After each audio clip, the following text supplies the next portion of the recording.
with the cost of living crisis, should the national insurance rise be postponed?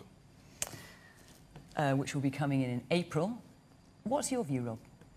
I think it probably should be. There's a lot of people, especially in areas like this, as having their finances squeezed, and they're struggling as it is. We've got energy, fuel prices going through the roof, all that sort of thing. You'd be very lucky if you get a wage rise in this area that matches inflation.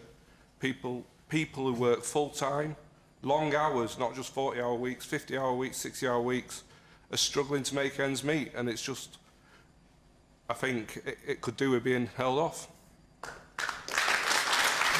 that rise in inflation doesn't take into account the real cost to people on low incomes. Because when you actually look at that and the things that they buy, they're not electric guitars and all the stuff that they put in that to get to that figure, they're lower priced goods in the supermarket, so that inflation is even higher.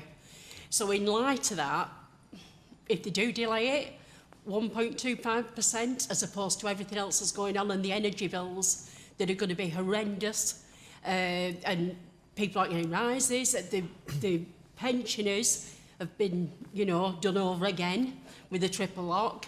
And there are lots of people, like the gentleman says, especially in this area, that are on very low incomes, and they're going to really, really suffer.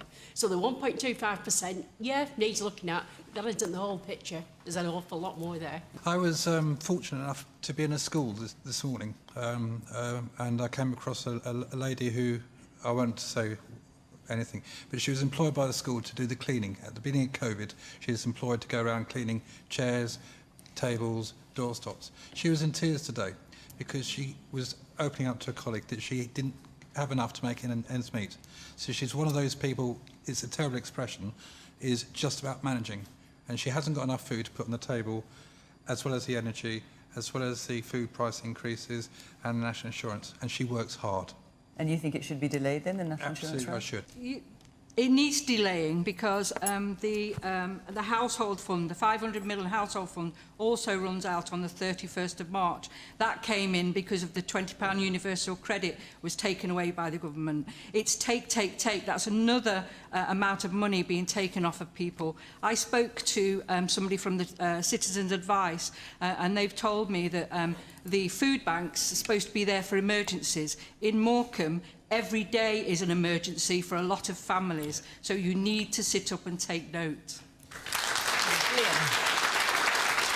I'd just like to point out that this very building that we're in, up until last summer, was the food bank. This hall, you can see how big it is, was stuffed with food, and that was in July.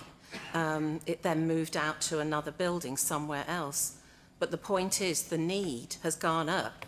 So can you imagine this place was filled with food for the food families of Morecambe? This is what they needed. And that was before this major crisis hit. It has got significantly worse. And we're not talking about people who are sitting there with their hands out waiting for free food. They are people who are generally working. The majority of our clients in those days were working.